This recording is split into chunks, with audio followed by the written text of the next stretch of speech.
We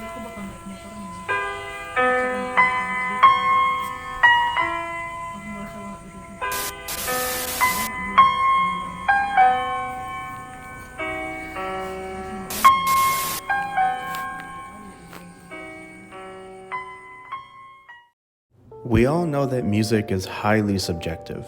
Sometimes you're going to look at someone's music preference and judge the hell out of them. A perfect example of this is back in the 90s when rock and roll was about to go through a huge change.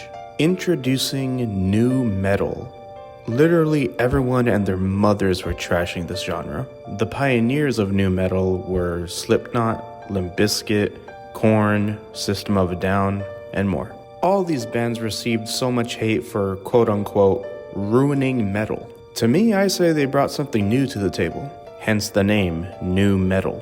All these bands went on to be super successful and brought in a new age of metal. Now let's turn our focus to the topic at hand, Marilyn Manson.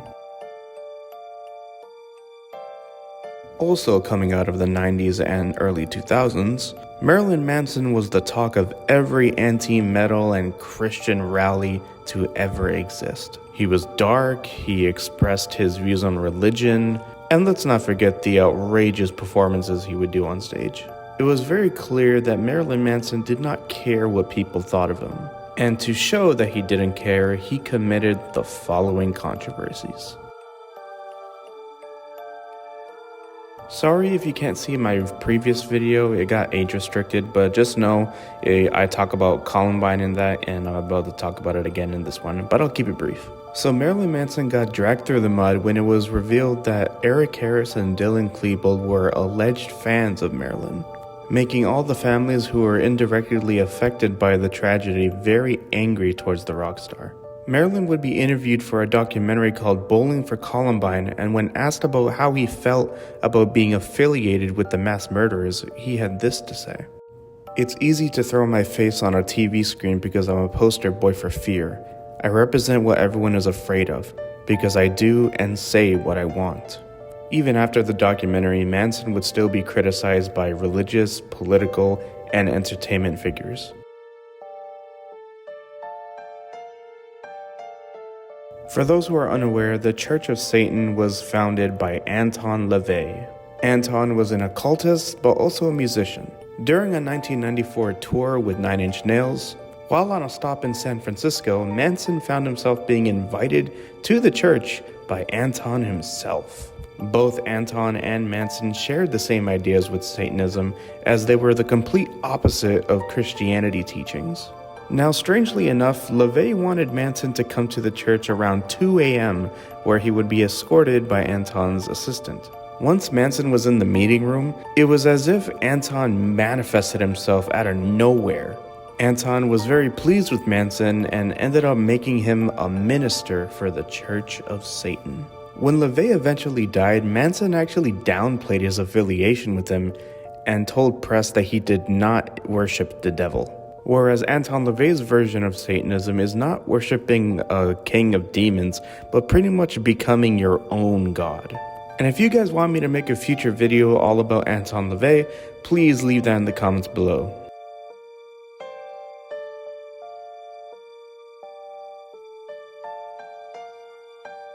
Despite being raised in a Christian home, Marilyn Manson just can't help but get close to a Bible. And not in the good way. During a live show, Marilyn Manson was singing a song from his 1996 album Antichrist Superstar. Part of the stage performance, he took out a Bible in front of the pulpit he was standing on and proceeds to eat the pages. That's definitely one way to not get into heaven. Of course, this left a bad taste in every Christian's mouth, and they once again tried to deplatform him. But of course, there was also the court of public opinion, and they all agreed that everyone should have the right to be free from religion. So nothing was really done about the Bible eating.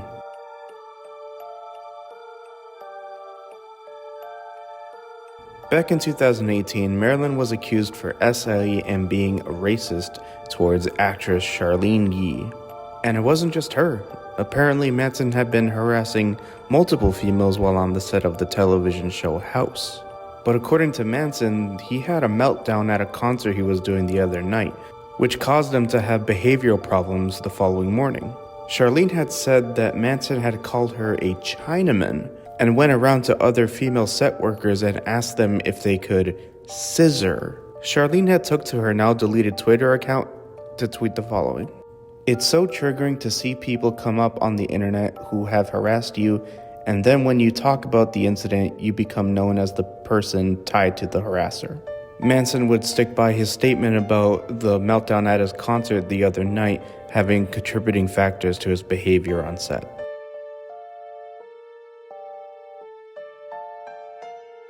In 2022, actress Evan Rachel Wood opened up about her SA at the hands of Marilyn Manson. Wood even mentioned that when she was still a teenager, Marilyn had groomed her. Wood opening up about her ordeal encouraged other victims to come forward. A total of 10 women came out to the press to tell everyone that Manson is indeed the monster. Manson, of course, denied all allegations, but in the end, he still got dropped by his manager of 25 years and his agency. Wood would go on to Good Morning America to publicly recount her abuse. Her reasonings for not coming forward sooner is because of her fear of Manson retaliating, and because her abuser was someone of power, so she grew hesitant. HBO even came out with a documentary called Phoenix Rising, where Wood went into more depth about what she went through on a daily basis while dating Manson, going as far as to even saying that Manson forcefully made Wood drink his blood. And when they eventually broke up, Manson still berated her with 158 missed calls, with the voicemails stating that he threatened to because of her and threatened self-harm. Manson got his lawyer Howard King to send a statement to ABC News. Nothing that Evan Rachel Wood, Ilma Gore, or their hand-picked conspirators have said on this matter can be trusted. This is just more of the same. But then again, what else would you expect from a group who have spread falsehood after falsehood about Brian?